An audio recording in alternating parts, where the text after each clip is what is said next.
Un reset mindset, c'est comme appuyer sur un bouton actualiser dans ton cerveau. Donc c'est comme rafraîchir une page sur Google, mais là, dans ton cerveau, tu vas rafraîchir ton cerveau. C'est en fait sortir de la fatigue mentale, de l'overthinking et en fait aussi également, j'ai envie de dire, de sortir du brouillard.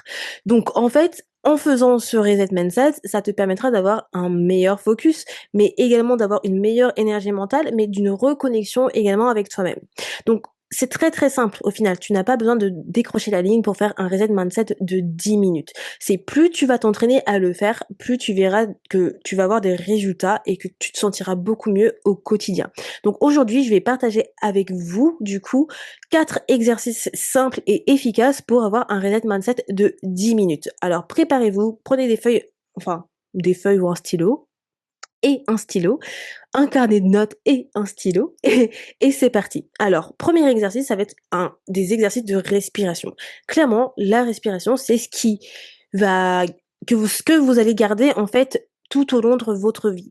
Donc clairement, cultiver la respiration, c'est super important. Savoir bien respirer, c'est super important, mais toujours faire des exercices de respiration, ça va vous aider sur tellement de choses, d'autant sur la partie, j'ai envie de dire, mentale, mais également émotionnelle. Ça vous aide également à calmer votre anxiété et à vous aider quand vous êtes en état de stress, à vous aider pardon, quand vous êtes en état d'énervement, mais ça permet surtout en fait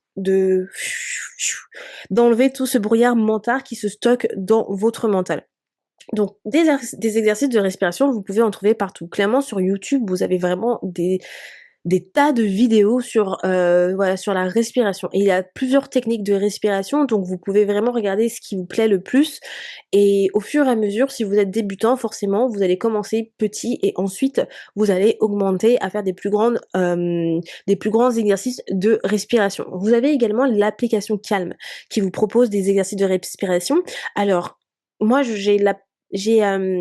comment dire? La souscription payante. Je ne sais plus si sur la souscription gratuite, vous avez la possibilité d'avoir, je crois que vous avez quand même un ou 2 exercices de respiration que vous pouvez faire, donc vous pouvez toujours utiliser cette application-là, mais clairement, si vous avez accès à YouTube, vous pouvez très, très bien regarder des exercices de respiration.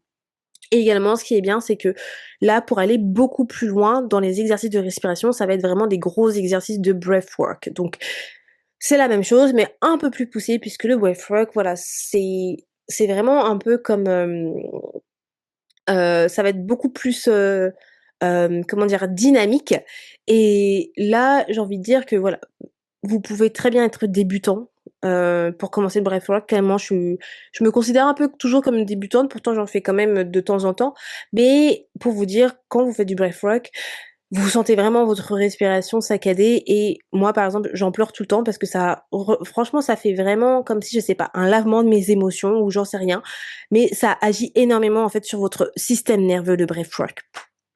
Donc ça va être le premier point que vous pouvez faire, première activité, exercice, donc pour faire votre reset mental. Ça va être du coup la respiration, des exercices de respiration ou de breathwork. Donc là, les 4 exercices que je vous dis, vous pouvez soit les enchaîner, d'accord? Ou soit vous en choisissez un ou 2 combinés pendant 10 minutes pour faire ce reset mental. Ensuite, ça va être du coup, faire du journaling pour en fait vous vider de votre charge mentale. Donc encore une fois, écrire c'est très thérapeutique. Donc lorsque vous écrivez, que ce soit vos pensées, de la gratitude ou autre, vous libérez des choses. C'est vraiment un exercice de libération émotionnelle d'écrire. Pour vous vider de votre charge mentale, je vous conseille pour cet exercice, c'est de vider vos pensées. C'est-à-dire peut-être que vous vous posez à la fin de la journée, vous prenez un carnet, vous écrivez tout ce qui s'est passé dans votre journée, comment vous vous êtes senti. Vous écrivez tout, tout, tout, sans aucune limitation. Vraiment, après ça, vous allez vous sentir tellement soulagé, vous allez être en mode «Ouh, ça fait du bien». Parce que ça fait réellement du bien en fait. Vous allez tellement en fait mettre sur papier tout ce que vous pensez de toute la journée que vous allez au final vous sentir libéré. Donc c'est pour ça quand je vous parle de libération émotionnelle, parce que clairement vous vous libérez émotionnellement. Parfois peut-être que vous allez pas vouloir peut-être tout raconter à, je ne sais pas, à votre mari, à votre, girlfriend ou à vos amis ou quoi que ce soit, eh ben, écrivez. Écrivez, écrivez, écrivez. Écrivez aussi ce que vous ressentez surtout. Parce que écrire ce qui est arrivé dans la journée, c'est bien, mais ce que vous avez ressenti, vos émotions, c'est encore mieux. Parce que ça vous permet d'avoir justement une visibilité sur, bah, voilà, sur votre journée, mais sur «vous» entre guillemets, dans le sens où vous allez voir comment vous êtes senti pendant cette journée et quand vous regardez ça avec du recul, vous dites: «Ah ouais, en fait, cette journée, j'ai vraiment, passé soit une journée de merde ou soit j'ai vraiment une superbe journée». Que ça soit positif ou négatif, hein. Juste écrivez pour vous vider de votre charge mentale et ça vous permet de voir aussi, par exemple, punaise, tout ce que vous avez à gérer, en fait. Quand vous voyez tout ce que vous avez à gérer, vous vous dites: «C'est pas possible. Là, il faut que je fasse un tri, en fait». Donc écrivez. Ensuite, le troisième exercice, alors je suis désolée, je fais que des arrêts en avant, en arrière sur le micro, donc j'espère que ça va pas s'entendre trop et que ça va pas être trop gênant. Ça va être du coup de se reconnecter à son pourquoi. Donc je vous ai beaucoup parlé de la vision sur ces derniers épisodes, parce que la vision, c'est super important. C'est ce qui vous permet de keep going. Clairement, moi, quand je pense à ma vision, c'est ce qui me permet de keep going quand je suis démotivée. Je me dis: «Non, Andy, tu fais ça, c'est pour une raison». Là, par exemple, c'est le week-end où je vais enregistrer toutes ces vidéos, ça prend du temps, voilà, je prends vraiment le temps, des heures à les faire, mais il faut que ça soit fait.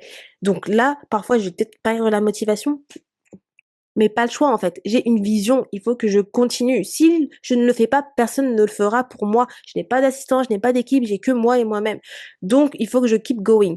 Et la vision, c'est vraiment votre pourquoi. Je ne sais pas pourquoi vous faites les choses. Donc vous n'êtes pas forcément vous n'avez pas besoin, pardon, d'être forcément un entrepreneur. Vous pouvez très bien avoir une vision même quand vous êtes à temps plein. Parce que, par exemple, votre vision, c'est peut-être d'avoir, je ne sais pas, au-delà de avoir la liberté financière en ayant un bon boulot pour pouvoir convenir aux besoins de votre famille. Il y a quelque chose derrière. Pourquoi vous souhaitez avoir cette liberté financière? Donc oui, peut-être que vous souhaitez vous acheter une maison. Oui, mais pourquoi vous souhaitez vous acheter une maison? Parce que vous souhaitez que votre famille, soit sécurisée? Oui, mais pourquoi vous souhaitez que votre famille soit sécurisée, a un bel habitat? Il y a toujours le pourquoi et à chaque fois, à chaque chose que vous vous dites, posez-vous le pourquoi, le pourquoi, le pourquoi, le pourquoi pour arriver réellement au vrai pourquoi, à ce que j'appelle le big why. C'est super important. Donc, il y a beaucoup de choses qui sont importantes, hein, comme vous avez pu le voir. Mais en vrai, je trouve que toujours, chaque exercice que vous faites sur vous, introspection, ça vous permet d'avancer dans votre vie. Et le pourquoi du pourquoi du pourquoi du pourquoi du pourquoi, ça vous permet de vous dire: «Ouais, non, je n'abandonne pas, je continue. Il faut que je fasse telle ou telle action parce que oui, j'ai effectivement ce big pourquoi qui m'attend, à la fin, en fait». Donc, essayez de bien penser à votre pourquoi, à votre vision. Écrivez-la, votre vision. Parce qu'en fait, l'avoir par écrit, ça vous permet de revenir dessus, de pouvoir la lire. Et clairement, ça fait toute la différence parce que quand vous relisez votre vision, vous avez le sourire aux lèvres, en fait. Vous vous dites: «Mais oh punaise, j'ai trop hâte d'être à ce moment-là» et c'est surtout que ça vous motive encore plus à faire plus. Donc, du coup, écrivez-la. Et le dernier exercice, c'est en fait de poser une intention toute simple pour la suite. Donc je parle beaucoup des intentions car je trouve que, vivre avec une intention, avec des intentions, ça change toute la perspective de votre journée, de votre quotidien, de votre semaine, peu importe. Donc même quand vous créez des routines avec une intention derrière. Parce qu'en fait, quand vous vous mettez une intention et ben, ça va vous permettre là encore aussi de mettre des actions. Donc par exemple, je ne sais pas, hem, une intention simple, je ne sais pas, allez, attendez, je cherche un exemple, j'aurais dû en chercher un avant, mais disons que, voilà, vous êtes plus dans une énergie, au final, bah, voilà, on en était une énergie de ralentissement, de lâcher prise. Donc clairement, vous allez avoir une intention plutôt de douceur. Vous allez vous dire, puisque voilà, tout ce que vous souhaitez faire par la suite, les actions que vous allez mettre en place, ça va être des actions douces, calmes, qui vous permettent justement de ralentir, de lâcher prise, mais du coup, vous allez avoir des intentions de lâcher prise, de calme et de faire des choses avec douceur, pas des intentions d'action. Donc c'est ça, quand je vous parle d'intention, c'est de vraiment trouver en fait, en fonction de votre énergie, en fonction de comment vous vous sentez, de votre rythme, qu'est-ce que vous souhaitez cultiver.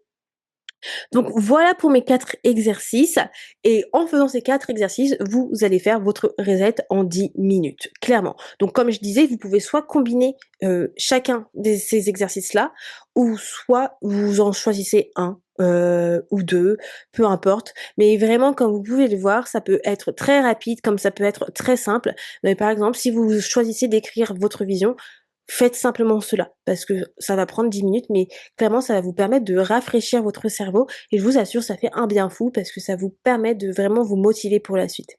Voilà tout le monde, si vous avez aimé cette vidéo, n'hésitez pas à la liker et à me suivre sur, Feel Positive Official sur Instagram et sur YouTube. En tout cas, moi je vous dis à demain pour un nouvel épisode. Bye tout le monde!